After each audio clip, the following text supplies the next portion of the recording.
আসসালামু আলাইকুম। তো আজকে যেহেতু 26 তারিখ, তো 26 তারিখে বলেছিলাম যে আমাদের ঈদের পর ফ্লাইট আছে।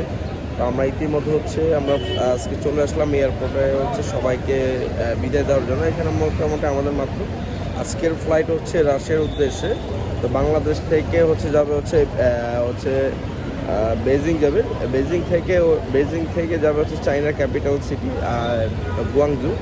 গুয়াংজু থেকে সে আবার ভ্লাদিভস্টকে রওনা দিবে।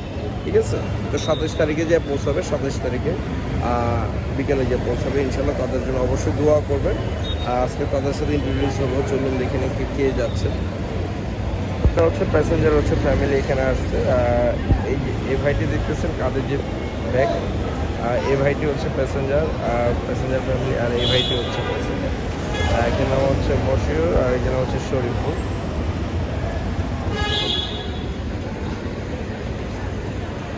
তো যুদ্ধের পরিস্থিতির কারণে পুরো এয়ারপোর্টে একদম নিরিবিলি। তো তেমন সব দেশের মানুষ যাওয়া হচ্ছে যুদ্ধের কারণে। তো এখন আমরা তাদেরকে ঢুকিয়ে দিচ্ছি। তো ইনশাল্লাহ তাদের জন্য দোয়া করবেন। নোহিল ফ্লাইওভার থেকে যারা যাচ্ছেন, আজকে যে 3জন যাত্রী ছিল তারা বিদায় নিচ্ছেন, বিদায় মুহূর্ত ওই যে পর্বে বিদায় নিচ্ছেন। উনি এই বড় ভাই কেরানীগঞ্জে, ইনি ঢাকার, আর ইনি এই তোমার গ্রাম কোথায় জানি?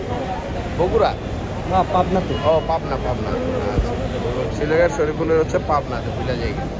ঠিক আছে, আর ঢাকা, আর এই কেরানীগঞ্জ। আজকে এই 3 জেলার মানুষ।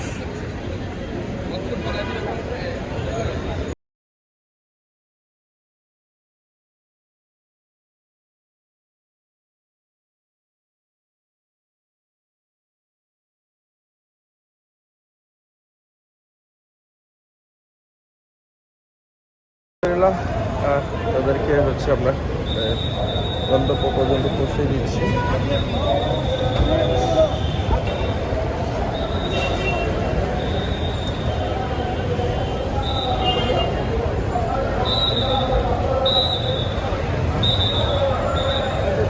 আগের মতো এয়ারপোর্টে আগের মতো ভিড় নাই। তো যে পরিমাণ আগে যে একটা ভিড় ছিল, সেই ভিড়টা এখন নাই। ঠিক আছে,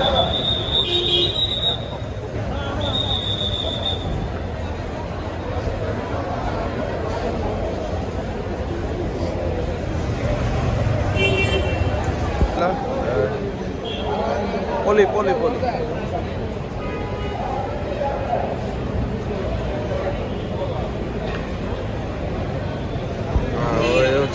মশিউর, শরীফুল, আর এই আফরাইন।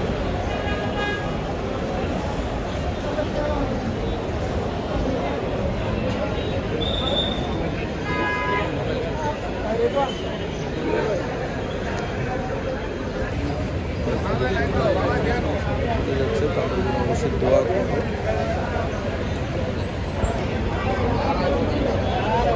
তোমার ভাই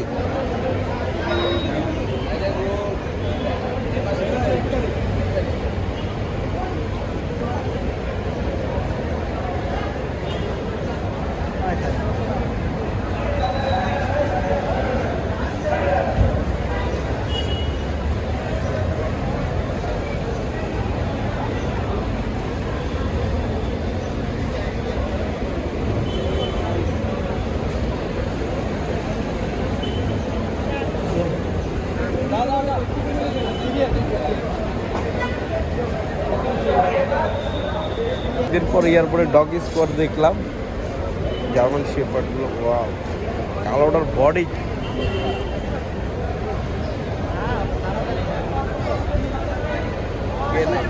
বলা হচ্ছে কেনে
বারিন্দা ওই যে যেন টিপ ভুলে দেন না ওইদিকে যে বড় লেজটা টানানো এই লেজটা ঘুরে আনলে লেজটা কামে লাগতে পারে আচ্ছা এটা লাগবো না তাহলে রেজলের দেখে নিতে আমার একটা হচ্ছে ভালো হাফ প্যান্ট ভালো যে রাখতে পারি হাফ প্যান্ট নিয়ে দেবো আচ্ছা আইয়া লোন যাইবো আয়া কত ঘন্টা বলেছিল